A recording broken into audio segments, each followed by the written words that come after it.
Determinant से related कुछ बात का ध्यान रखिए आप, ठीक है। It is constant value. सबसे पहला चीज ये होता क्या है, तो it is constant value. Determinant कभी भी कोई अरेंजमेंट नहीं होता है, ये हमेशा कांस्टेंट वैल्यू होता है। तो किस चीज का कांस्टेंट वैल्यू होता है, ठीक है। डिटरमिनेंट जो होता है it is constant value. Constant value, ये किसका कांस्टेंट वैल्यू होता है, तो ये कांस्टेंट वैल्यू है of N E square matrix, of N E square matrix obtained after solving it, obtained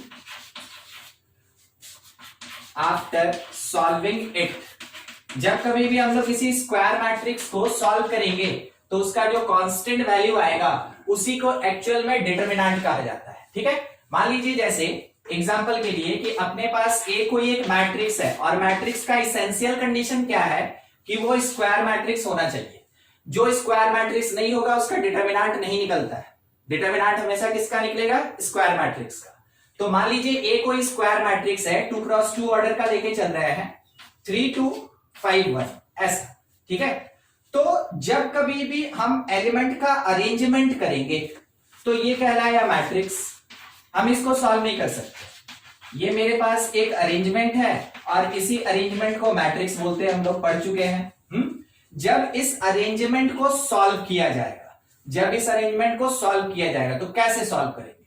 solve करने का तरीका हम लोग ऑलरेडी सीखे हुए हैं कि अपर लेफ्ट से lower right multiplication plus sign के साथ और लोअर लेफ्ट से upper right multiplication minus sign के साथ, यानी 3 into 1 minus 3 into 1 minus 5 into 2।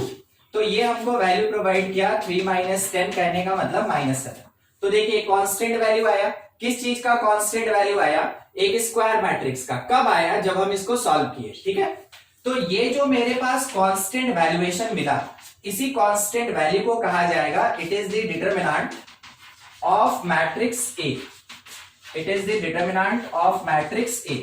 Matrix A का यही डिटरमिनेंट है। तो डिटरमिनेंट निकालने के लिए किसी भी एक स्क्वायर मैट्रिक्स का क्या तरीका होता है। मान लीजिए बी कोई एक मैट्रिक्स है, ठीक है, 2x2 पे ही बात कर रहे हैं। तो इसका पहला एलिमेंट जो होगा वो B11, दूसरा 12, B21 और B22, ठीक है। तो जब डिटरमिनेंट ऑफ बी निकालेंगे it represent determinant of matrix B, ठीक है, डिटरमिनेंट ऑफ मैट्रिक्स बी। तो वो अपने पास जो डिटरमिनेंट वैल्यू होगा वो ऑब्टेन होगा इसका मल्टीप्लीकेशन प्लस साइन के साथ माइनस ये मल्टीप्लीकेशन माइनस साइन के साथ, ठीक है। तो कुछ ऐसे हम लोग को मिलेगा determinant of matrix B of order 2x2। चलिए इसी में बात करते हैं। अगर डिटरमिनेंट हमको 3x3 का निकालना हुआ तो मान लीजिए सी कोई मैट्रिक्स है तो एलिमेंट क्या होगा, C11, C12, C13, C21, C22, C23, C31, C32 और 33, ठीक है। जब हम लोग सॉल्व करेंगे तो हम लोग ये सीखे हुए हैं कि फर्स्ट रो के अलोंग हम लोग सॉल्व करते हैं, ठीक है, फर्स्ट रो के अलोंग सॉल्व करते हैं। देखिए एक चीज थोड़ा सा एडिशनल बात बता रहे हैं, जब भी आपको जरूरत हो साइन कन्वेंशन का, ठीक है, जब भी आपको साइन कन्वेंशन का रिक्वायरमेंट हो तो ध्यान रखिएगा जिस किसी भी प्लेस का साइन पूछा गया कि प्लस होगा कि माइनस होगा, तो आपका तरीका क्या होगा ना, आप -1 के पावर में i प्लस जे करेंगे, ठीक है। जैसे देखिए ये अगर 3x3 का है, हम आपको बहुत आराम से आसान मेथड बताए हुए थे, plus minus plus minus plus minus plus minus plus, alternate तरीके से। अगर आपसे ये कह दिया कि 12x12 का कोई मैट्रिक्स है और इसमें जो A12 3 है, ठीक है, A12 3 है, उसका क्या साइन होगा ये निकालना है। तो अब हम थोड़ी ना 12x12 का मैट्रिक्स लिखने जाएंगे, उस टाइम में हम क्या करेंगे कि इस पोजीशन का साइन निकालना है तो -1 के पावर में i प्लस जे।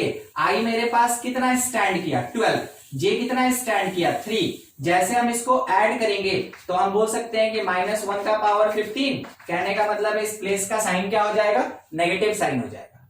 तो जब कभी भी डिटरमिनेंट में, ठीक है, ध्यान रखिएगा वर्ड है डिटरमिनेंट, जब कभी भी डिटर्मिनेंट में आपको किसी भी प्लेस का साइन कन्वेंशन निकालना हो कि वहां का साइन प्लस होगा कि माइनस, तो -1 के पावर में i प्लस जे करके आप वहां का साइन निकाल सकते हैं। ऑलरेडी इस पे भी डिस्कस किए थे हम लोग पहले भी, ठीक है। तो आप थोड़ा इसका ध्यान रखेंगे क्योंकि डिटर्मिनेंट में कितना भी बड़ा दिया जा सकता है, इसलिए। तो ये जो मेरे पास c आया ना, अब इस c का हम डिटर्मिनेंट निकालना चाहते हैं, ठीक है। तो तरीका क्या कहता है कि अगर आप C11 ले लिए, फर्स्ट रो को हम लोग यहां पे प्रेफर करेंगे। साइन क्या चलेगा, साइन चलेगा प्लस माइनस प्लस का। देखिए 1 1 2 तो प्लस, 1 2 3 तो माइनस, 1 3 4 इवन है तो प्लस, ठीक है। C11 के साथ यहां पे 2 क्रॉस 2 का डिटर्मिनेंट कौन कौन, C22, C23, 32 और 33, ये आ गया। माइनस C12 टाइम फिर से एक डिटर्मिनेंट, C12 से रिलेटेड कॉलम और रो छोड़ के 21 23, C21 23, 31 33, C31 C33। एग्जैक्टली वैसे ही जब हम लोग लेंगे अगला एलिमेंट C13, तो प्लस साइन के साथ डिटर्मिनेंट, इसका कॉलम रो छोड़ के ये 4 एलिमेंट 21 to 2, 21 to 2, फिर कौन 31 और 32, ये आ गया। हम लोग इसको सॉल्व किए, ठीक है। सॉल्व करते चलते हैं थोड़ा ध्यान से। Determinant of C is equals to, देखिएगा हर कोई थोड़ा विशेष ध्यान रखिएगा, क्योंकि अभी क्या करेंगे ना, हर एक पार्ट में जो जो प्लस आ रहा है उसको एक जगह कलेक्ट करेंगे और जहां जहां पे माइनस आएगा उसको एक जगह कलेक्ट करेंगे, ठीक है। इस चीज का ध्यान रखिएगा। तो C11 के साथ ये मल्टीप्लाई हुआ प्लस साइन में, ठीक है। इसको लेके चल रहे हैं, फिर उसके बाद इसको लेके चलेंगे, फिर उसके बाद इसको लेके चलेंगे, ठीक है, प्लस साइन के लिए। तो कितना लिख सकते हैं, C11, C22, C33 प्लस में, फिर यहां पे ये माइनस और इसका minus plus, C12, C31, C23, ठीक है। अब यहां प्लस में C13, C21, C32, ये आ गया। अब माइनस साइन में तो माइनस कॉमन ले लिए हम, ठीक है, प्लस वाला अलग कर लिए, माइनस अलग। अब माइनस में हमको किसको लेके चलना है, तो ये वाला पार्ट आएगा माइनस में पहला। तो माइनस में कितना, C11, C32 और 23, ये हो गया। उसके बाद फिर से मेरे पास प्लस, ध्यान रखिएगा क्योंकि माइनस हम कॉमन ले लिए। अब कौन आएगा, ये वाला पार्ट आएगा। तो 1 2 2 1 3 3, C12, 2 1 और 3 3, C33, ये हो गया। फिर माइनस में यहां पे, तो इस जगह पे माइनस इस बार इधर लेके चलेंगे हम लोग। क्या लिख सकते हैं कि प्लस में 1 3 3 1 2 2 है ना, 1 3 3 1 और 2 2। देखिए हम इसलिए प्लस और माइनस सेपरेट कर दिए ना, क्योंकि इस पर्टिकुलर पार्ट से क्वेश्चन पूछा जाता है कि डिटर्मिनेंट का मैक्सिमम वैल्यू बताइए क्या होगा, ठीक है। तो आपको कुछ ऐसा अरेंजमेंट करना होगा, डिटर्मिनेंट का मैक्सिमम वैल्यू अगर पूछ दिया गया कि कुछ एंट्रीज के साथ डिटर्मिनेंट का क्या मैक्सिमम वैल्यू होगा, तो आपको कुछ ऐसे अरेंजमेंट करना होगा। इस अरेंजमेंट के साथ में देखते चलिएगा, जो मेरे पास प्लस आया अगर वो ज्यादा हो जाए और जो मेरे पास माइनस आया अगर वो कम हो जाए, तो डिटर्मिनेंट हमेशा क्या करेगा, मैक्सिमम वैल्यू देगा। जब कभी भी किसी एक मैट्रिक्स के डिटर्मिनेंट को दो पार्ट में डिवाइड करेंगे, प्लस सेगमेंट माइनस सेगमेंट, तो पॉजिटिव साइन कंटेन करने वाला सेगमेंट अगर मैक्सिमम वैल्यू दिया और नेगेटिव साइन कंटेन करने वाला सेगमेंट अगर मिनिमम वैल्यू दिया, वैसे केस में डिटर्मिनेंट का वैल्यू हमेशा मैक्सिमम होता है। अभी हम इस पॉइंट को लिखेंगे, अभी बोर्ड पे तो हमको नहीं लगता है किसी को कुछ डाउट है, अगर है तो पूछ लें आप, नहीं तो नोट कीजिए फिर आगे बढ़ा जाए। देखिए आप ये चीज देख लिए, बस उसी से रिलेटेड कुछ एक पॉइंट लिख रहे हैं यहां पे, ठीक है, कि maximum value of determinant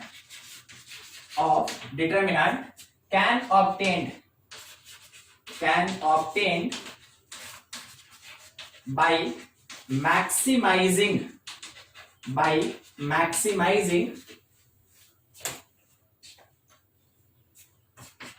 positive segment and minimizing negative segment, ठीक है। तो जो पॉजिटिव सेगमेंट और नेगेटिव सेगमेंट हुआ उसमें से पॉजिटिव को क्या करना है, मैक्सिमाइज करना है, और नेगेटिव को क्या करना है, हम लोग को मिनिमाइज कर देना है। मतलब ये हुआ कि मान लीजिए जैसे एग्जांपल के लिए क्वेश्चन ये दिया हुआ है कि if matrix A is of order 3x3 with all entries either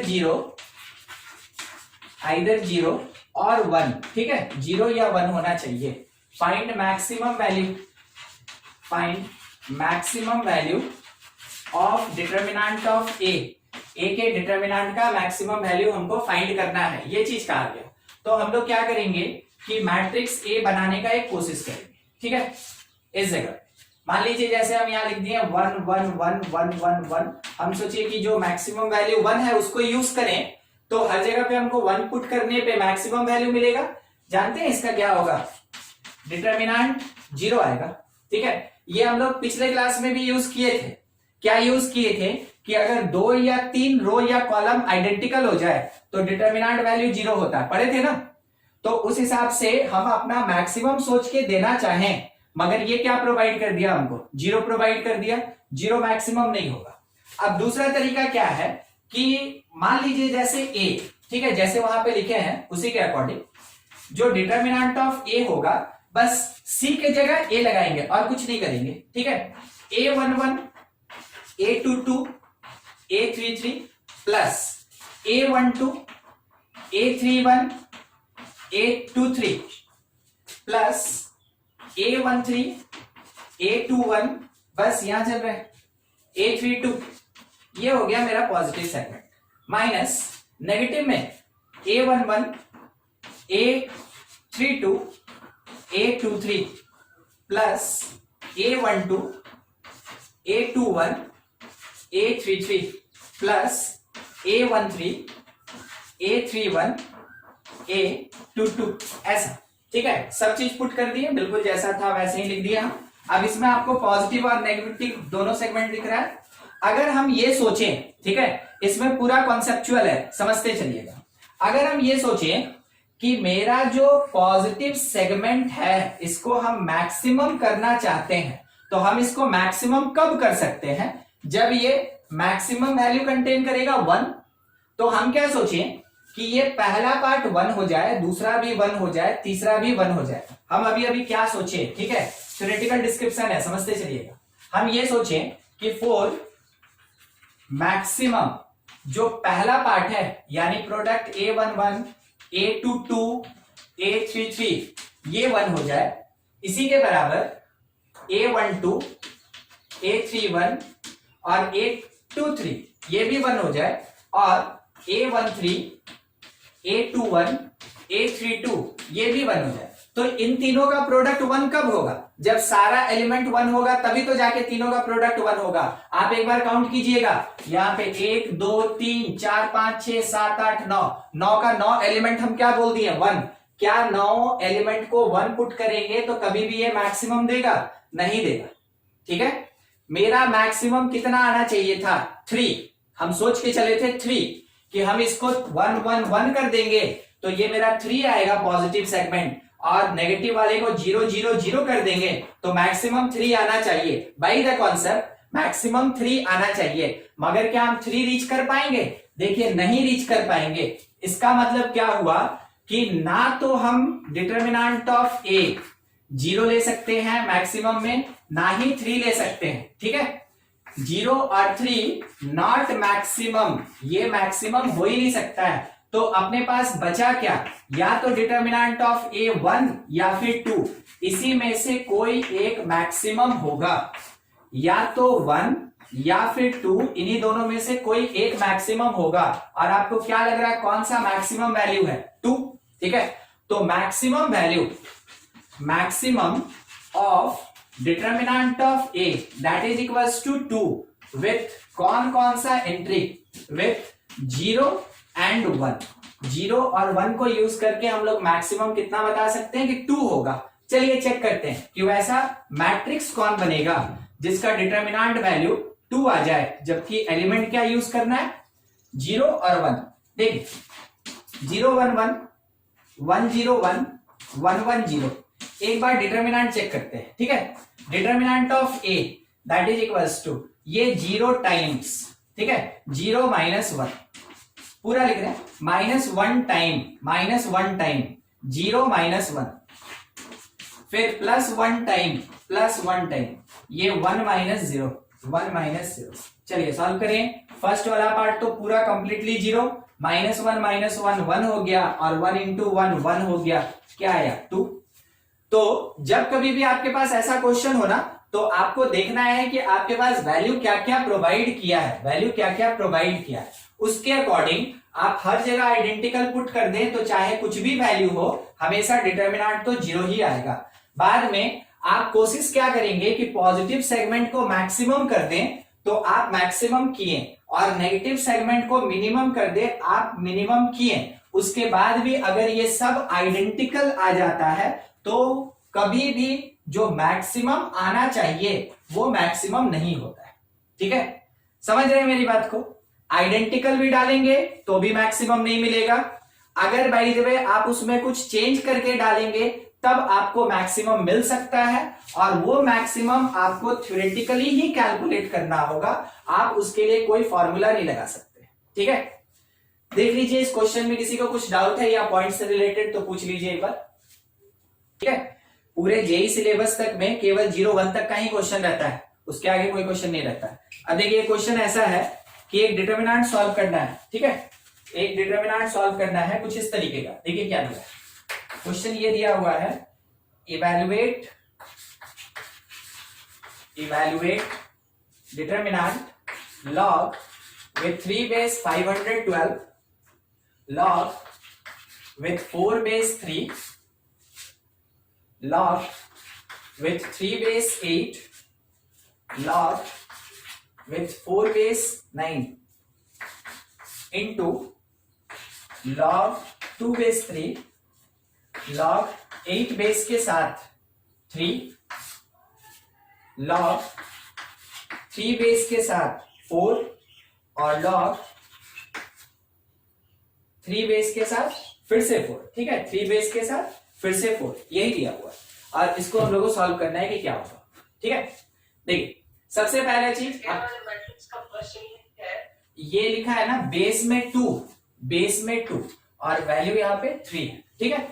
देखिए जब कभी भी आपके पास ऐसा कुछ पार्ट दिया हो, तो आप इसको नोटेशनल फॉर्म में ऐसे समझ सकते हैं, एक डिटर्मिनेंट मल्टीप्लाइड बाई दूसरा डिटर्मिनेंट।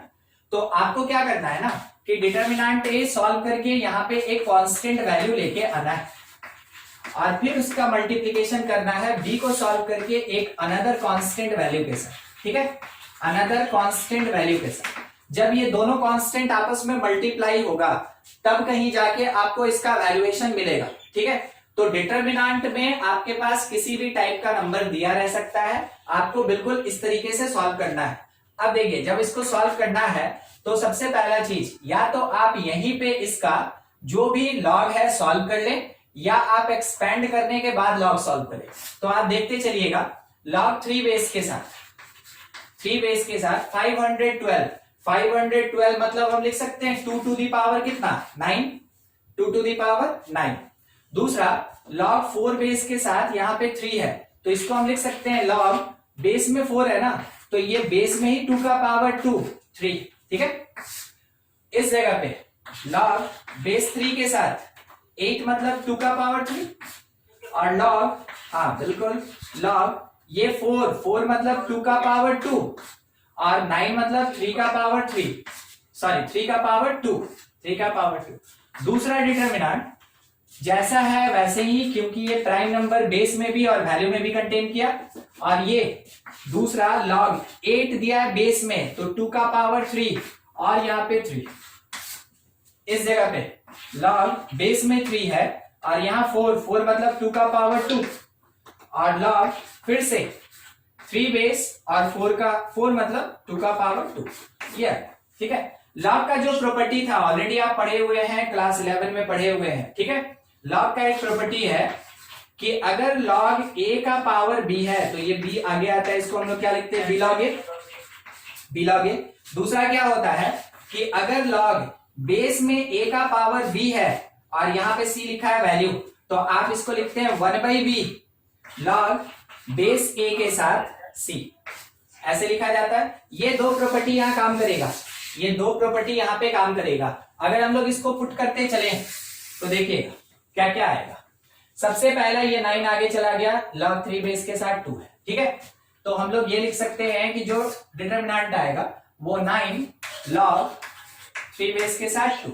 यहां पे ये 2 आगे आएगा कि 1/2 बनेगा, इस जगह पे ये 1/2 हो जाएगा, 1/2 log विथ बेस 2 3, ठीक है। यहां पे ये 3 आगे आया तो 3 log विथ बेस 3 2, और इस जगह पे देखिए क्या होगा, 2 आगे आएगा और बाई 2 भी नीचे आएगा, तो ये 2/2 1 हो जाएगा, 2/2। तो हम सिंपल लिख सकते हैं यहाँ पे log 2 बेस के साथ 3, और इसका मल्टीप्लीकेशन है एक दूसरे डिटरमिनेंट इसके साथ, यहाँ पे कुछ नहीं बाहर निकलने वाला, log 2 बेस के साथ 3। यहाँ पे 1/3 आगे आएगा तो 1/3 टाइम्स log विथ बेस 2 3, इस प्लेस पे 2 आगे आया, 2 log बेस 3 2, और यहां से फिर से 2 आगे आया, 2 log बेस 3 2। चलिए देख लीजिए, इतने पार्ट में से कहीं कुछ डाउट है कि सर यहां से ये ऐसा क्यों चेंज हो गया, कुछ भी देख के पूछ लीजिए एक बार, फिर आगे बढ़ा जाए। किसी को कुछ पूछना है ना, आगे बढ़ते हैं। एक बात का ध्यान रखिए, ये हर एक एलिमेंट में से कॉमन आएगा, हर एक एलिमेंट में से, सबसे फर्स्ट वाले में से। तो बाहर क्या निकला, log विथ बेस 3 2, ठीक है। अब बाकी जो डिटरमिनेंट का अंदर का पार्ट है रहने दीजिए थोड़ा। कैसे आएगा अंदर में, 2 3 है। क्या बोले सर, दो टाइप का है ना, एक तो log बेस 2 3 और एक log बेस 3 2 है। हाँ, ये 3 2, अच्छा ये 2 3, ठीक। तो डिटरमिनेंट वाला प्रॉपर्टी से बाहर नहीं निकाल सकते दोनों को? हाँ बिल्कुल बिल्कुल निकाल सकते हैं, वैसे ही रखेंगे, ठीक है। देखिए ये कॉमन आ रहा है, log 3 बेस 2 दोनों आएगा और log 2 बेस 3, ठीक है। क्या हुआ वो समझिएगा, देखिए क्या हुआ, एक्चुअल में ये इसके साथ आइडेंटिकल है, ठीक है। तो हम लोग जब मैट्रिक्स पढ़ रहे थे तो डिटरमिनेंट आया था, तो एक बात हम बोले थे कि इसके किसी रो में से या कॉलम में से कॉमन ले सकते हैं। मैट्रिक्स होता तो हर एक एलिमेंट में से कॉमन लेना होता, अगर ये डिटरमिनेंट है तो किसी पर्टिकुलर रो या पर्टिकुलर कॉलम में से हम लोग कॉमन ले सकते हैं। अभी हम पैरेलल लाइन जो देख रहे हैं तो इसका मतलब ये डिटरमिनेंट है। अब इसमें क्या करें कि फर्स्ट कॉलम में से कॉमन ले लिए log 3 बेस के साथ 2, और सेकंड कॉलम में से कॉमन ले लिए log 3 विद बेस 2, ठीक है। ये दोनों बाहर आ गया। अब देखिए ये जो पार्ट है उसके बाद एक डिटरमिनेंट क्या मिलेगा हमको, 9 1/2 3 और 1 का, 9 1/2 3 और 1 का। दूसरे वाले में है ये, दूसरे वाले में मल्टीप्लीकेशन देखिए, log विथ बेस 2 3, यहां पे log 3 with base 2, first row में से ये कॉमन आएगा, फर्स्ट रो में से, और सेकेंड रो में से क्या कॉमन आया, log 2 with base 3, log 2 with base 3, ठीक है। उसके बाद एक डिटरमिनेंट बच गया क्या, 1, इस प्लेस पे 1/3, यहां पे 2, और इस प्लेस पे कितना 2, ये मेरे पास बचेगा, ठीक है। अब देखिए डिटरमिनेंट सॉरी लॉग के प्रॉपर्टी में ही एक बात, लॉग के प्रॉपर्टी में ही एक बात, यहां पे प्रॉपर्टी का एक चीज लिख रहे हैं, अगर कभी ऐसा लिखा रहता है कि log a बेस b, तो आप लिखते हैं इसको log b by log a, ये log b by log a, log का प्रॉपर्टी लगाना है और कुछ नहीं, ऑलरेडी पढ़ा हुआ चीज है। और log b बेस a मतलब क्या हो गया, log a by log b, log a by log b। एक बार दोनों को मल्टीप्लाई करके देखिए कितना हो रहा है, 1, ये वाला मल्टीप्लाई करके देखिए कितना हो रहा है 1, log b ऊपर log b नीचे कट गया, log a नीचे log a ऊपर कट गया, कितना हो गया 1, ठीक है। तो जब कभी भी ऐसा कोई अरेंजमेंट होगा और उसका प्रोडक्ट होगा तो ये कितना वैल्यू देगा हमको, 1 प्रोवाइड करेगा। देखिए बिल्कुल इसी तरीके से ये अरेंज है, बेस में 3, यहाँ वैल्यू में 3, यहाँ वैल्यू में 2 है, यहाँ पे बेस में 2 है, ऊपर नीचे कैंसिल होके 1, यहाँ पे बेस में 2 है, वैल्यू में 2 है, वैल्यू में 3 और बेस में 3 है, ऊपर नीचे कैंसिल होके 1 बच गया, केवल ये छोटा छोटा दो डिटरमिनेंट मल्टीप्लाई करने के लिए। पहले वाले को सॉल्व कर रहे हैं 9 और माइनस 3/2, फिर इसका मल्टीप्लीकेशन इसको सॉल्व किए 2 माइनस 2/3, 2 माइनस 2/3, देखते हैं क्या आता है। ये कितना हो गया 18 माइनस 3 मीन्स 15/2, और दूसरा वाला 6 माइनस 2 यानी 4/3। ये अपने पास आंसर आप सॉल्व कर लें तो 2 से 4 कट गया 2 टाइम में, बाकी आप आंसर लिख लेंगे इसका, और 3 से ये 5 टाइम में, यानी फाइनल आंसर अपने पास कितना मिला 10। ठीक है, तो कुछ इस तरीके से डिटरमिनेंट सॉल्व करना होगा। हम आपको मैट्रिक्स पढ़ाते समय ही बोले थे कि जो भी डिफरेंट टाइप का कंडीशन होता है या डिफरेंट डिफरेंट फंक्शन और रूल्स रेगुलेशन है, मैट्रिक्स में उतना ज्यादा नहीं लगता है, क्योंकि मैट्रिक्स अपना लॉ रखता है। ठीक है, डिटरमिनेंट कोई ज्यादा लॉ या रूल रेगुलेशन नहीं रखता है, ये एकदम एक्सपेंडेड फॉर्म है, यानी कि पूरे के पूरे मैथमेटिक्स का कोई भी part, calculus, coordinate, trigonometry, algebra, कोई भी पार्ट यहां पे एप्लीकेबल है। तो डिटरमिनेंट के लिए एकदम दिमाग खुला रखिएगा, कुछ भी इसके अंदर एलिमेंट में हो सकता है, और सॉल्व करने का तरीका अपना वही जनरल जो कि हम लोग मैट्रिक्स में सीखे हुए थे। ठीक है, देखिए इस क्वेश्चन में कुछ डाउट है तो पूछ लीजिए। क्वेश्चन है ऐसा ही कुछ, क्वेश्चन ये दिया गया है कि this denotes greatest integer function. ठीक है, square bracket greatest integer function को डिनोट कर रहा है, जबकि क्या लिखा है कि x बिलोंग्स टू क्लोज -1 से open 0, y belongs to close 0 से open 1, z belongs to close 1 से ओपन 2। तो वैल्यू निकालना है हम लोग को डिटरमिनेंट का। क्वेश्चन ये है फाइंड वैल्यू ऑफ एक डिटरमिनेंट है greatest integer of x plus 1, greatest integer of y, greatest integer of z, उसके साथ में x सेकेंड रो में, y plus 1, greatest integer z, greatest integer x, greatest integer y और greatest integer z plus 1। ये ठीक है, हम लोग को इसका वैल्यू फाइंड करना है। देखिए ग्रेटेस्ट इंटीजर के बारे में आपको पहले ही बता दिया। अब यहाँ पे ये जो ग्रेटेस्ट इंटीजर आपको डिटरमिनेंट के अंदर दिख रहा है, ये ग्रेटेस्ट इंटीजर कोई ज्यादा काम का चीज नहीं। ठीक है, क्यों समझिएगा। रीजन है कि हमको पहले ही बता दिया कि x कितना, y कितना, z कितना। अब ये जो डेटा मेरे पास प्रोवाइडेड है ना, मेरा पहला काम होगा कि इन वैल्यूज के बेसिस पे इंडिविजुअल ग्रेटेस्ट इंटीजर निकाल लें। तो अगर कभी x greater than equal to -1 but less than 0 है, तो ग्रेटेस्ट इंटीजर क्या हो सकता है, -1 से स्टार्ट करके 0 से लेस -1 हो जाएगा, एकदम ठीक।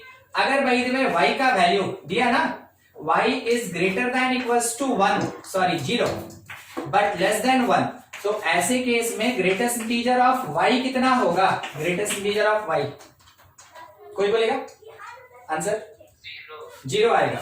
देखिए 0 को इंक्लूड करके 1 से लेस मतलब कहां तक जाएंगे, 0.999 तक जाएंगे। उसमें पॉजिटिव इंटीजर मेरे पास कितना है 0, तो ग्रेटेस्ट इंटीजर वैल्यू इसका 0 मिलेगा। दूसरा ये देखिएगा z, तो z के बारे में बोला गया it is greater than equals to 1 but less than 2, तो ग्रेटेस्ट इंटीजर z का कितना हो जाएगा 1, क्योंकि ये 2 से लेस है तो 1.999 तक जाएगा, और वैसे केस में इंटीजर कितना मिला 1। देखिए हर एक ग्रेटेस्ट इंटीजर का वैल्यू हम निकाल लिए हैं, तो क्या हमको जरूरी है कि हम डिटरमिनेंट ऐसे ही सॉल्व करें, नहीं, हमको इसको सॉल्व करने के लिए थोड़ा कन्वर्ट कर लेना चाहिए। किस तरीके से, ग्रेटेस्ट इंटीजर x वैल्यू निकाल चुके हैं -1 plus 1 0, greatest integer y 0, greatest integer z 1, greatest integer x -1, y plus 1, तो ये कितना हो गया 1, greatest integer z 1, greatest integer x -1, y का 0, z का 1 प्लस 1 2। अब इस डिटरमिनेंट को हम सॉल्व करेंगे, जो तरीका हम सीखे हैं उससे सॉल्व करेंगे। तो देखिए 0 टाइम एक्सपेंड करेंगे तो ये 0 होगा, फिर -0 टाइम एक्सपेंड करेंगे 0, तो 1 टाइम केवल किया जाएगा ये 0 और 1 टाइम क्या लिखा -1 0 और -1 इंटू 1, तो ये +1 हो जाएगा। क्या आंसर मिलेगा 1, यानी इस पूरे के पूरे डिटर्मिनेंट का वैल्यू कितना मिला 1। अब देखिए आपके पास ऑप्शन हो सकता है कि ऐसे न्यूमेरिकल वैल्यू 1 दिया हुआ हो, और नहीं तो ऑप्शन को बदलने का तरीका क्या होता है कि आपके ऑप्शन में लिखा रहेगा आइदर ग्रेटेस्ट इंटीजर x के बराबर होगा, ग्रेटेस्ट इंटीजर y के बराबर होगा, ग्रेटेस्ट इंटीजर z के बराबर होगा, या नन ऑफ दीज होगा, कुछ नहीं होगा। तो आप देखिए कि सॉल्व करके हमको 1 मिला, और 1 मिलने का मतलब कि कौन सा वेरिएबल है जिसका ग्रेटेस्ट इंटीजर 1 के बराबर है, z। ठीक है, तो हम लोग ये लिखेंगे कि ये एक्चुअल में ग्रेटेस्ट इंटीजर ऑफ z के इक्वल है। मतलब मेरा कौन सा ऑप्शन सही हो जाएगा, इस तरीके से दिया रहेगा तो C।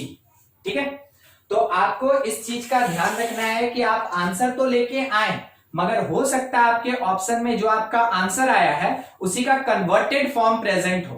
तो जैसा भी फॉर्मेट आपके क्वेश्चन में दिया है, ऑप्शन में दिया है, आपको उसी के अकॉर्डिंग सॉल्व करके तब टिक करना है। ठीक है, नोट करेंगे, इसमें क्लिक ले लीजिए। एक क्वेश्चन हम आपको दे रहे हैं बनाने के लिए, सॉल्व कीजिएगा।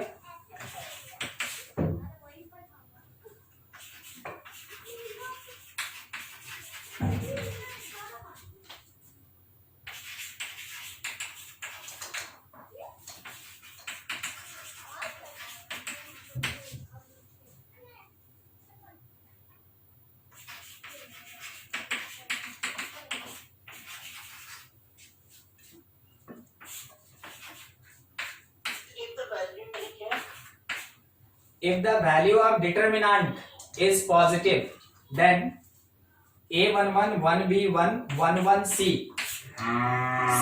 ठीक है, ये है अपना डिटर्मिनेंट। पहला ऑप्शन क्या दिया है ना कि ABC ग्रेटर देन 1, दूसरा ऑप्शन अपने पास प्रोवाइडेड है ABC greater than -8, third option अपने पास प्रोवाइड किया है ABC लेस देन -8, और फोर्थ ऑप्शन क्या दिया हुआ है कि ABC ग्रेटर देन -2। ठीक है, ये है अपने पास चार ऑप्शन ABC। देखिए एक बार ट्राई कीजिए, बिल्कुल जनरल तरीके से बनेगा। आएगा ठीक, चलिए देखते हैं सॉल्व करते। अच्छा ठीक है, आप रखिए उसको। ठीक है, हम सॉल्व करते हैं, उसके बाद फिर आंसर आएगा। बाकी अगर किसी का नहीं बन पाया तो थोड़ा ध्यान रखिएगा। ए टाइम, ठीक है, डिटर्मिनेंट सॉल्व कर रहे हैं, ए बोल के चलते हैं इसको। ठीक है, तो determinant of A that is equals to A time क्या आया BC -1, BC -1 -1 टाइम क्या आएगा C -1, फिर +1 टाइम क्या आएगा 1 - B, ये आएगा 1 - B। अब यहां से अगर हम लोग मल्टीप्लाई कर लें तो ABC -A -C +1 और फिर उसके बाद +1 -B। अब इसमें ये जो टर्म है ना, एक मिनट, A आया, ये -1, ये C होगा। हाँ ठीक, लिखना छूट गया था। 1 2 3, ये जो 3 नंबर है, ये जो 3 नंबर है, हमको उसी के लिए थोड़ा सा सोचना होगा। क्या हम उसको ऐसे लिखें ABC, उसके साथ 1 + 1 2 और -A + B + C, ये लिखा जा सकता है। अब देखिए क्या है ना कि मेरे पास =टू करके आ रहा है, मेरे पास आंसर कैसा आ रहा है =टू करके, मगर मेरे ऑप्शन में ग्रेटर और लेस दिया है, मेरे ऑप्शन में ग्रेटर और लेस दिया है। तो क्या तरीका है जब =टू को ग्रेटर और लेस में कन्वर्ट करने का, तो समझिएगा। आप पहले भी पढ़े हैं कि AM is greater then = GM, पढ़े है ना? नहीं पढ़े? अरे सीक्वेंस सीरीज में, हाँ, arithmetic mean is greater than equals to क्या होता है, ज्योमेट्रिक मीन, ये होता है। तो हम लोग बिल्कुल उसी तरीके से चलेंगे। यहां पे हमको देखिए मल्टीप्लीकेशन दिखा मतलब GM का अपीयरेंस, अगर हम लोग को एडिशन दिखा मतलब AM का अपीयरेंस। मल्टीप्लीकेशन है और एडिशन उन्हीं 3 नंबर का है, तो ये कॉन्सेप्ट उस जगह पे प्रेजेंट होगा। और हमको क्या करना है कि मेरा सारा ऑप्शन केवल प्रोडक्ट के फॉर्म में दिया, तो हमको कन्वर्ट करना है AM को GM में। ठीक है, हम क्या लिख सकते हैं कि इस कॉन्सेप्ट से 3 नंबर ABC का जो AM होगा, it is greater than equals to its GM, और GM मतलब क्या, ABC के प्रोडक्ट का पावर 1/3, ये आएगा। अब यहां से A + B + C को रिप्लेस करेंगे तो 3 यहां चला जाएगा। हम क्या लिख सकते हैं, देखिएगा इस पार्ट को लिखेंगे, determinant of A is equals to ABC का प्रोडक्ट है +2 minus A plus B plus C, तो लिखा जा सकता है 3 times A B C to the power 1/3, ये लिखा जा सकता है। अब थोड़ा सा सोच के हमको ये बताइएगा कि ये जो पूरा का पूरा पार्ट आया है इसमें से कौन सा ग्रेटर और लेस होगा। am greater than equals to gm, ठीक है, am greater than equals to gm। अब मेरे पास ये जो पूरा पार्ट है ये किसका वैल्यू है, ये डिटर्मिनेंट ऑफ a है, ये डिटर्मिनेंट ऑफ a है, बस उसी के लिए सॉल्व करेंगे। देखिएगा ये जो पार्ट है ना, this should be greater than 0, this should be greater than 0। मेरा अजम्पशन क्या है, क्यों ग्रेटर देन 0, क्यों ग्रेटर देन 0। देखिए यहां क्या बोला कि डिटर्मिनेंट कैसा होना चाहिए, पॉजिटिव। डिटर्मिनेंट किस तरीके का, पॉजिटिव, तो हम लोग इसलिए ग्रेटर देन 0 लिए। अब मान लीजिए जैसे कि एबीसी का पावर 1/3 जो है that will be equals to something x, ठीक है, कुछ भी वेरिएबल मान लीजिए, तो ये इक्वेशन क्या बनेगा, एबीसी का power x plus 2 minus x cube। नहीं, इसको 1/3 का पावर 3 लिख सकते हैं हम। एबीसी पावर 1/3 को x अज्यूम किए, तो इसमें पावर 1/3 का पावर 3 मतलब ये क्या बन गया, x³ माइनस ये कितना हो गया 3x, ठीक है, और इसके साथ क्या है +2 इज ग्रेटर देन 0। अब हमको यहाँ पे इक्वेशन सॉल्व करना है, तो क्यूबिक इक्वेशन है, किसी भी तरीके से जो भी सुटेबल समझ में आए उस तरीके से सॉल्व कर सकते हैं। इन दोनों में से x कॉमन लिए तो कितना आया x², तो ये x² माइनस कितना हो रहा है 2, ठीक है, x² माइनस 2, और यहां से अगर हम 1 कॉमन ले लें तो नहीं आएगा, ये ऐसे फैक्टराइज नहीं होगा, हम लोग किसी दूसरे तरीके से सॉल्व करना होगा। देखिए हिट एंड ट्रायल में देखिए क्या हो रहा है, 1 1 1 1 तो सेटिस्फाई कर ही रहा है, ठीक है, 1 अगर सेटिस्फाई कर रहा है तो हम लोग थोड़ा इसको सॉल्व कर लें। हाँ वही पॉलिनोमियल डिवीजन करना होगा, +2 में x -1 से डिवाइड करेंगे तो कितने टाइम में, x² टाइम में, ये कितना दिया x³ माइनस x², तो यहाँ पे minus plus cancel, x² minus 3x plus 2, फिर से कितना x टाइम में x² माइनस x, ये माइनस प्लस ये कैंसिल, यहाँ -2x प्लस 2, तो कितने टाइम में -2, ये आएगा। तो फैक्टराइज कैसे करेंगे, x -1 x² plus x -2 greater than 0, ठीक है, ऐसा। अब इसमें मिडिल वाला जो पार्ट है, ये सेकंड वाला, इसका स्प्लिट करके x -1 x² लिख सकते हैं हम लोग, कितना -2 चाहिए था, तो +2x minus x -2 greater than 0, ठीक है। अब x -1 ये क्या देगा, एक तो x +2 देगा और दूसरा क्या प्रोवाइड करेगा, x -1 प्रोवाइड करेगा ग्रेटर देन 0। आप ये देख रहे हैं, ठीक है, ये x -1 का whole square x +2 greater than 0, ये ऑलवेज पॉजिटिव, ये ऑलवेज पॉजिटिव, तो हमको सॉल्व करना होगा इसके लिए, यानी हम ये कह सकते हैं कि x +2 should be greater than 0, यानी x should be greater than -2, x should be greater than -2। अब याद कीजिए x किसको अज्यूम किए थे, एबीसी पावर 1/3 को, तो क्या लिखा जा सकता है, ABC power 1/3 is greater then -2। अब देखिए मेरे पास ऑप्शन में कौन से टाइप का है, पावर 1/3 कहीं नहीं है, इसका मतलब क्या करना होगा, क्यूबिंग बोथ साइड, जब दोनों साइड क्यूब करेंगे तो जो लेफ्ट हैंड साइड का एबीसी है इज ग्रेटर देन -1, ये अपने पास आंसर आएगा, ठीक है, हाँ ये अपने पास आंसर आएगा। तो डिटर्मिनेंट को सॉल्व करने के लिए आपके पास जो भी सुटेबल मेथड है, हम आपको अभी अभी बोले थे, कुछ भी लग सकता है। अब देखिए यहाँ पे रिक्वायरमेंट हुआ AMGM का, तो AMGM लग गया, अगर लॉग का रिक्वायरमेंट है तो लॉग लगेगा, ग्रेटेस्ट इंटीजर का रिक्वायरमेंट है ग्रेटेस्ट इंटीजर लगेगा। आपको हर चीज के लिए तैयार रहना है। डिटर्मिनेंट का जो बेसिक पार्ट है उसी में सबसे ज्यादा डिफरेंट टाइप का क्वेश्चन आता है, ठीक है, नोट करेंगे इसको, आगे बढ़े जाए। देखिए एक और क्वेश्चन इसी के बेसिस पे, क्वेश्चन ये दिया हुआ है, if determinant a b 0 0 a b B0A equal to 0, ठीक है, इक्वल टू 0।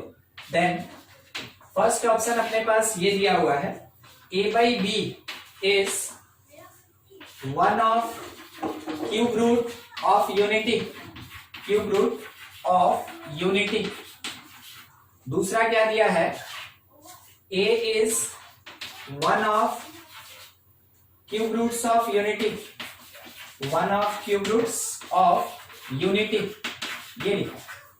थर्ड अपने पास प्रोवाइडेड है B is one of the cube roots of unity, और D दिया है A/B, D लिखा है A/B is one of cube root, is one of cube root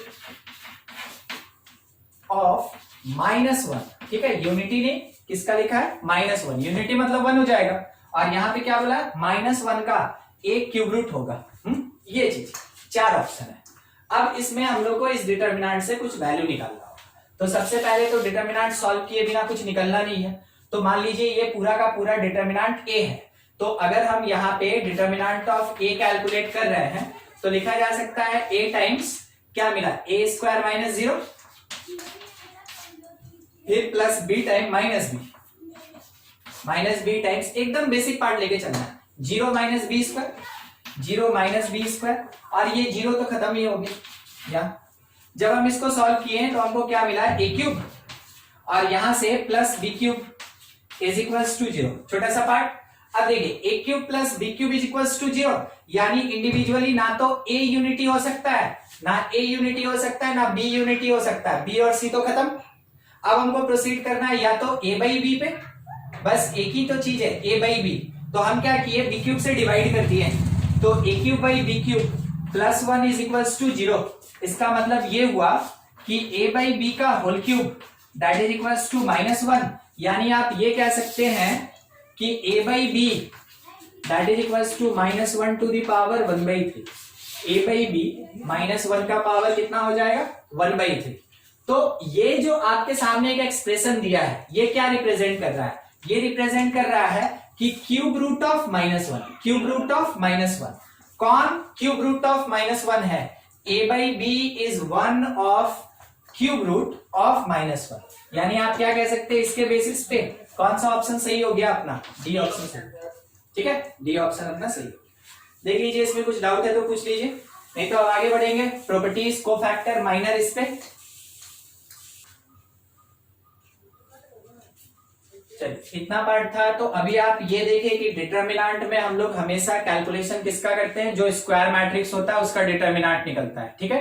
दूसरा एक चीज, डिटर्मिनेंट पे कोई भी रूल रेगुलेशन एप्लीकेबल हो सकता है, चाहे वो अलजेब्रा का हो, ट्रिग्नोमेट्री का हो, या कैलकुलस का हो, या कोऑर्डिनेट का हो, किसी भी सेगमेंट का, ठीक है।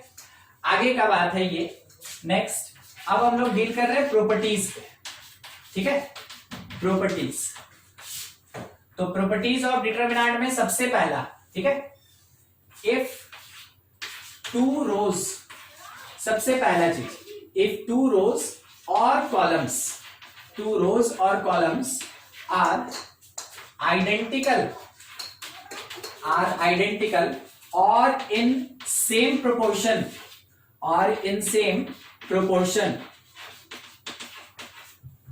then value of determinant 0, then value of determinant कितना होता है, 0 होता है। दो बार बोला गया कि या तो आइडेंटिकल हो जाए और नहीं तो क्या हो, सेम प्रोपोर्शन में हो, या तो आइडेंटिकल हो जाए और नहीं तो सेम प्रोपोर्शन में हो। बस उसी बात को लेके चलेंगे हम लोग, ठीक है।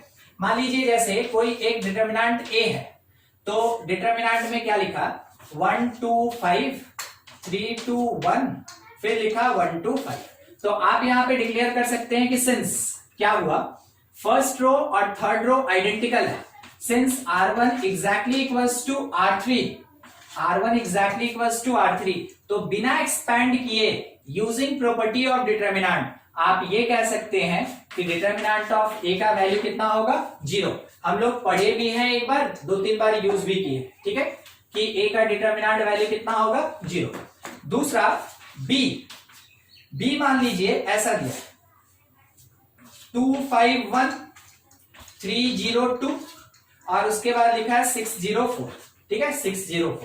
आप क्या कह सकते हैं कि सेकेंड रो और थर्ड रो, ध्यान दीजिएगा इसी जगह पे, सेकेंड रो और third row, R3 is 2 time R2। R3 जो है वो R2 का 2 टाइम्स है, तो इसका रेशियो कितना मिला 1/2। ये तो खैर 0, ये 1/2। तो क्योंकि ये सेम प्रोपोर्शन में है, सेकेंड और थर्ड रो का एलिमेंट सेम प्रोपोर्शन में है, इस कारण से फिर से डिटर्मिनेंट का वैल्यू निकालेंगे तो कितना आएगा 0। तो जब कभी भी किसी डिटर्मिनेंट का 2 रो या 2 कॉलम आइडेंटिकल हो, डिटर्मिनेंट का वैल्यू क्या होता है 0। अगर किसी डिटर्मिनेंट का 2 रो या 2 कॉलम सेम प्रोपोर्शन में हो, फिर से वैल्यू ऑफ डिटर्मिनेंट 0। ठीक है, तो ये प्रॉपर्टी आपको याद रखना है ताकि आपको बार बार ऐसा कुछ क्वेश्चन मिले तो सॉल्व करने का जरूरत नहीं हो। ठीक है, आप घर में है ना कभी इसको सॉल्व करके देख लीजिएगा, इसका वैल्यू 0 आएगा। हाँ, ये प्रॉपर्टी है। नेक्स्ट है कि value of determinant, value of determinant does not change if it is expanded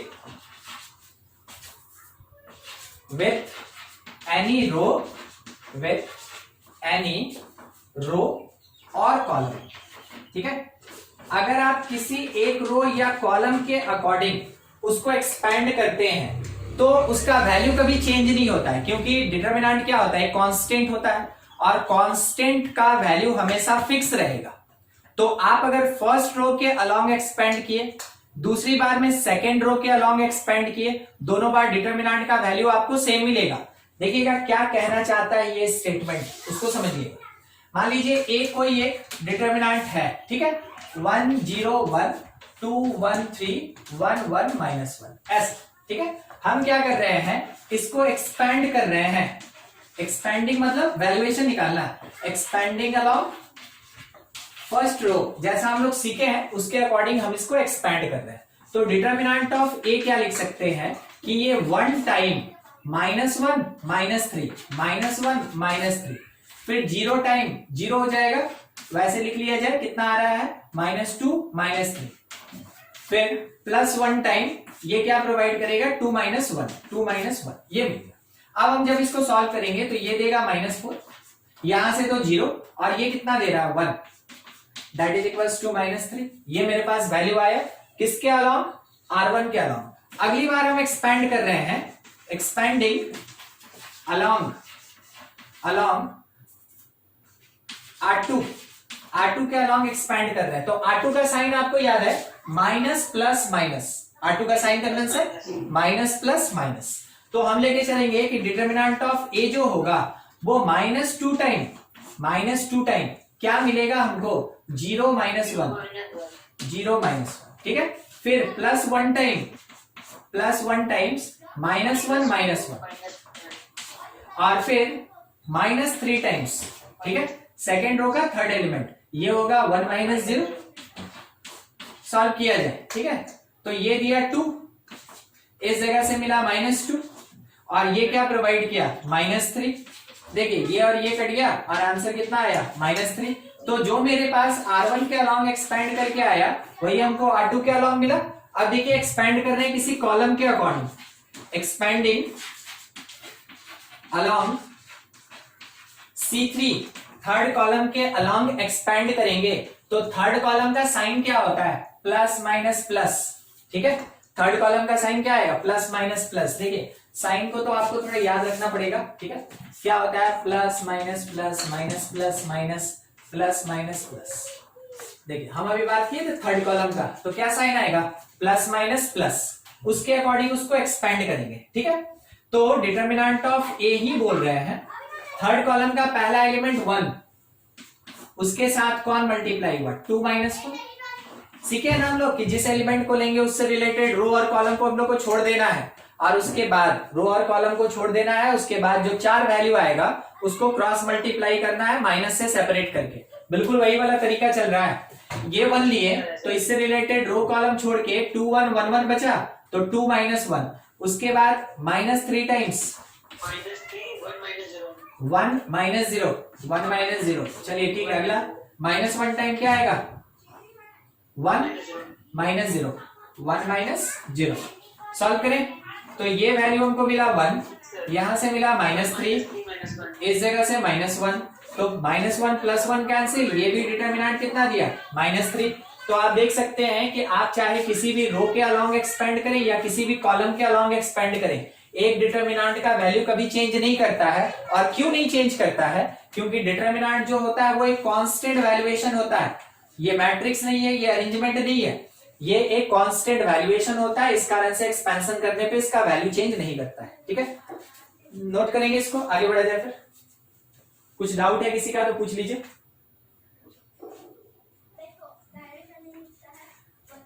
determinant का ही पार्ट होता है माइनर और कोफैक्टर, तो ऑलरेडी हम लोग मैट्रिक्स में पढ़ लिए हैं, इस कारण से हम यहां छोड़ दिए। जब आप देखिए नेक्स्ट एक बात इस पे करना है, थर्ड कि if any determinant contain zero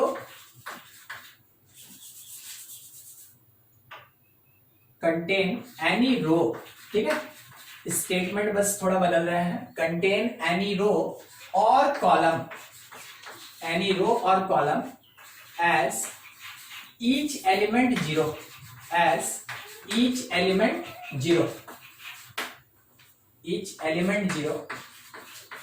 then value of determinant जीरो। उस समय क्या होता है कि डिटर्मिनेंट का जो वैल्यू होता है वो जीरो होता है। यानी कोई भी एक पर्टिकुलर, कम से कम रिक्वायरमेंट एक का है, एक पर्टिकुलर रो पूरा का पूरा जीरो हो या एक पर्टिकुलर कॉलम पूरा का पूरा जीरो हो, वैसे केस में वैल्यू ऑफ डिटर्मिनेंट कितना? जीरो। मान लीजिए कोई एक डिटर्मिनेंट है और इसमें क्या लिखा 2 3 5 0 0 0 1 2 1।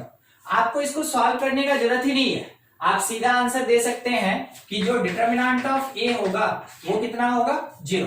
ठीक है, चेक करते हैं। 2 टाइम 0 -0, 3 टाइम 0 0 -0, 5 टाइम 0 -0, हर बार जीरो है। ठीक है, तो जब कभी भी कोई एक पर्टिकुलर रो या कॉलम पूरा का पूरा जीरो है, वैसे केस में डिटर्मिनेंट किसी भी ऑर्डर का हो, हमेशा उसका वैल्यू क्या होता है? जीरो के इक्वल होता है। ठीक है, नेक्स्ट फोर्थ, कोफैक्टर्स आपको याद है, उसी पे है। If elements of any row और column multiplied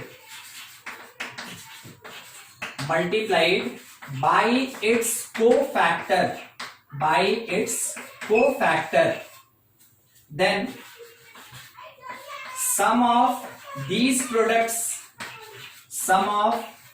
products equal to value of determinant, ठीक है, वो डिटर्मिनेंट के वैल्यू के बराबर होगा। क्या बोला गया? किसी भी एक डिटर्मिनेंट के किसी पर्टिकुलर रो के एलिमेंट को लीजिए और उसी रो के एलिमेंट के कोफैक्टर के साथ मल्टीप्लाई कीजिए, मल्टीप्लाई करके जो भी प्रोडक्ट आया उसको जब आप ऐड करेंगे तो वो डिटर्मिनेंट के वैल्यू के बराबर होगा। या फिर किसी डिटर्मिनेंट के कॉलम का सारा एलिमेंट लिया गया और उसी एलिमेंट के कोफैक्टर से मल्टीप्लाई किया गया, जो भी प्रोडक्ट आया उसको जब ऐड करेंगे तो वो वैल्यू ऑफ डिटर्मिनेंट के बराबर होगा। स्टेटमेंट ये है। अभी कहना क्या चाहता है वो समझिएगा। मान लीजिए एक डिटर्मिनेंट ए है, तो इसमें 3x3 पे ही बात कर रहे हैं। 9 एलिमेंट्स होगा, A11, A12, A13, A21, A22, A23, A31, A32, A33। ठीक है, मान लीजिए हम यहाँ पे प्रेफर किए फर्स्ट रो को, तो फर्स्ट रो का एलिमेंट्स कौन कौन सा हुआ? A11 है, A12 है और A13। ठीक है, अब इसी का कोफैक्टर्स क्या क्या होगा?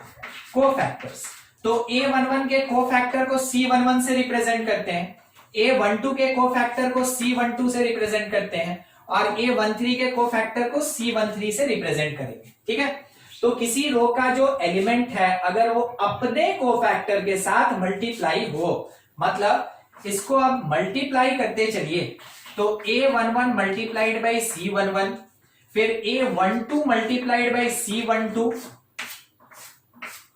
फिर A13 मल्टीप्लाइड बाई C13, और जब हम इन प्रोडक्ट्स का सम करेंगे, इसको जब ऐड करेंगे, तो ये वैल्यू ऑफ डिटरमिनेंट के बराबर होगा। ठीक है, ये एक प्रॉपर्टी का बात है। किसी किसी जगह पे जब ये स्टेटमेंट पूरा लिखा रहे उसी जगह पे ये यूज होता है, नहीं तो वैल्यू ऑफ डिटरमिनेंट निकालने के लिए हम लोग सिंपल जो मेथड पढ़े हुए हैं उससे कैलकुलेट करते हैं। ये जो कह रहा है बात, बस उस चीज को चेक करना होगा आपको एक बार। ठीक है, तो आपका काम है, एक डिटरमिनेंट है A2 2 1 3 1 0 2 -1 1। ठीक है, इसके लिए A11 2 हुआ, A12 2 है, A13 1 होगा। आप इसका C11 निकालिए क्या होगा, C12 निकालिए क्या होगा, और C13 निकालिए क्या होगा। ठीक है, बाद में उसको मल्टीप्लाई करके ऐड कीजिए। हम डिटरमिनेंट का वैल्यू लिख रहे हैं और चेक कीजिए इसके बराबर आ रहा है कि नहीं आ रहा है। ठीक है, समझ गए आप मेरी बात को। आपको तीनों कोफैक्टर निकालना है, एलिमेंट के साथ कोफैक्टर को मल्टीप्लाई करना है, जो प्रोडक्ट आएगा उसको ऐड करके वैल्यू बताना है कि कितना आ रहा है। तब तक हम सिंपल तरीके से अपना डिटरमिनेंट वैल्यू निकाल रहे हैं। 2 टाइम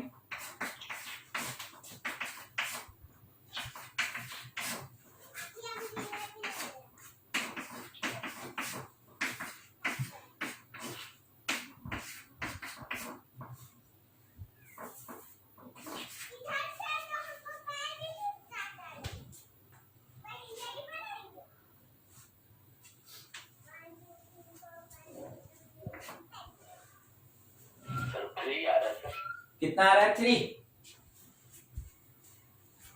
ठीक है, और कोई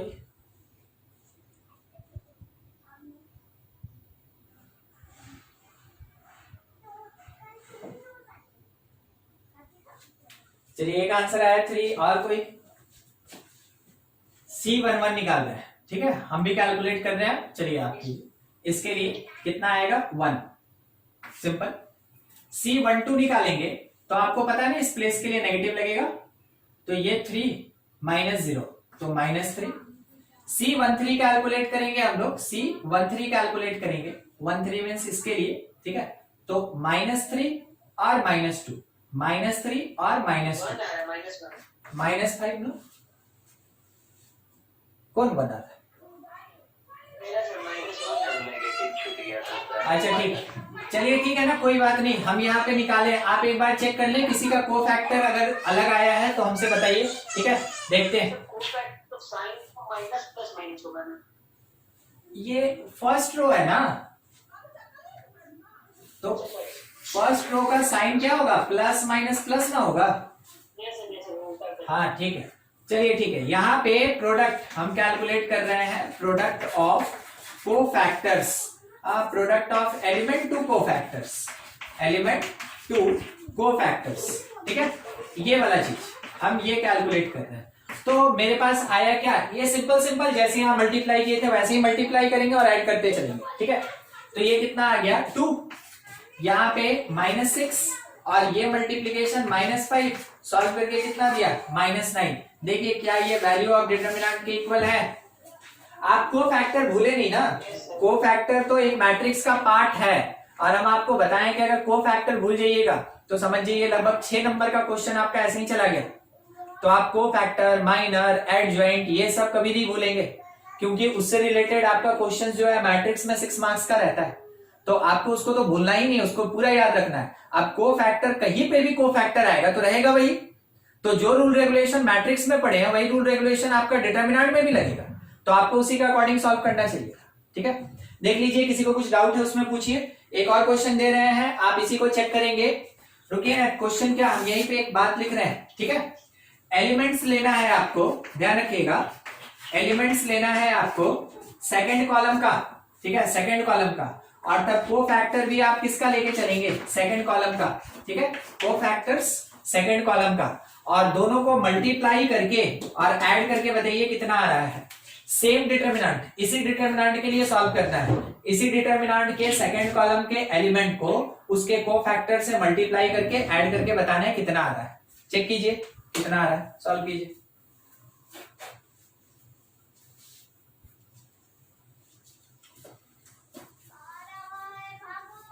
चलिए, एक तो उत्कर्ष हमको आंसर दिए थे, उस समय हम सुन लिए थे, ठीक है, -9। बाकी कोई आंसर नहीं दिया। क्या सबका -9 आया? कुछ भी डिफरेंट आया तो आप जरूर बताएं, ठीक है, कुछ भी डिफरेंट आया तो जरूर बताएं। क्योंकि ये जो पार्ट हम आपके सामने स्टेटमेंट इतना लंबा हम क्यों लिख रहे हैं? हम इसलिए लिख रहे हैं ना, क्योंकि आप अगर कभी पलट के देखिएगा तो जेई मेन का क्वेश्चन या एडवांस का क्वेश्चन, जेई मेन में भी अब तो इंटीजर टाइप कर दिया है, तो इंटीजर टाइप क्वेश्चन होता है, या फिर जो अजर्सन रीजन का क्वेश्चन होता है, या कंपोजिशन वाला जो क्वेश्चन होता है, ठीक है, जो पैसेज वाला, अगर वैसा रहा, उसका स्टेटमेंट देखिएगा काफी बड़ा बड़ा रहता है। और वो बड़ा स्टेटमेंट इसीलिए दिया जाता है ना कि आप जब उसको रीड कर रहे हैं तो आप पढ़ते पढ़ते है ना स्टार्टिंग लाइन भूल जाए जब आप एंड पे पहुंचे, ठीक है। तो वैसे केस में वो कभी ये बात नहीं बोलेगा कि वो वैल्यू ऑफ डिटर्मिनेंट है, वो ये बोलेगा कि it is the sum of the product of all element with its cofactor. It is the sum of product of elements with its cofactor. सोचिए इतना लंबा लाइन है और वो एक लाइन में क्या बात बोलना चाहता है कि ये वैल्यू डिटर्मिनेंट का है, ठीक है। तो क्वेश्चन थोड़ा सा आपको कंफ्यूज करने के लिए इन सब वर्ड्स को यूज करता है। मैथमेटिक्स में ये सब एलिमेंट छोड़ के अगर वर्ड यूज किया गया, क्वेश्चन अपने आप थोड़ा सा हार्ड हो जाता है, ठीक है। न्यूमेरिकल टाइप जो क्वेश्चन आप फिजिक्स और केमिस्ट्री में बनाते हैं, आप ये देखे होंगे कि अगर कभी उसमें स्टेटमेंट में लिखा हुआ है, नोटेशन में नहीं दिया गया है, तो वो क्वेश्चन हमेशा थोड़ा सा हार्ड होता है, थोड़ा कॉम्प्लिकेटेड होता है। तो आपको मैथमेटिक्स में भी उसी तरीके से तैयार रहना होगा।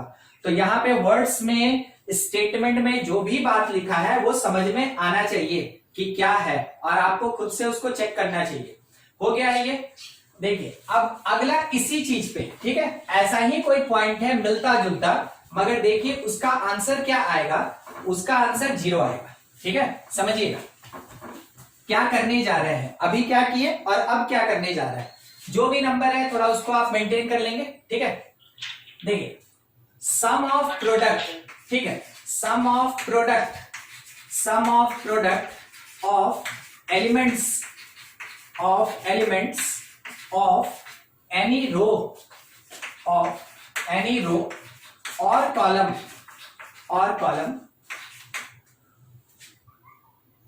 to cofactors of another row or column equal to 0, ठीक है। देखिए क्या बात बोला कि एलिमेंट यूज किए किसी रो या कॉलम का, मगर कोफैक्टर किसी दूसरे रो या कॉलम का यूज किए, तो उसका जब प्रोडक्ट करके ऐड किया जाएगा तो वैल्यूएशन किसके बराबर आएगा? 0। समझिए, मान लीजिए एक ऐसा दिया है डिटर्मिनेंट A11 12 13 जनरल तौर पे, ठीक है, 21 22 23 31 32 33 ऐसा है।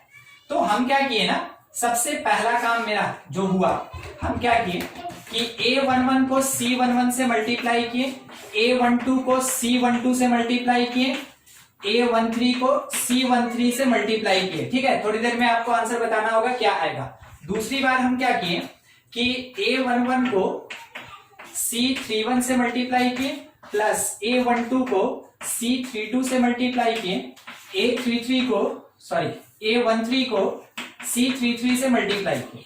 फर्स्ट वाले का आंसर बोलिए क्या होगा?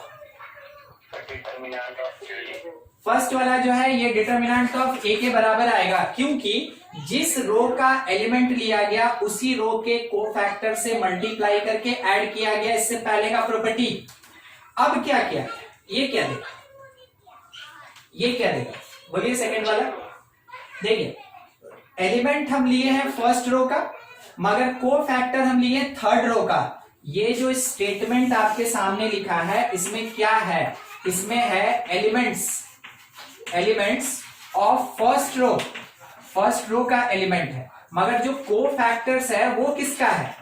कोफैक्टर्स ऑफ थर्ड रो का कोफैक्टर हम यूज किए। ये क्या बोला कि जिस रो या कॉलम का आप एलिमेंट ले रहे हैं, अगर उसको छोड़ के दूसरे रो कॉलम का एलिमेंट आप यूज कीजिएगा तो उसके प्रोडक्ट का जो सम होगा वो 0 होगा। वही काम ना हम यहाँ पे किए हैं।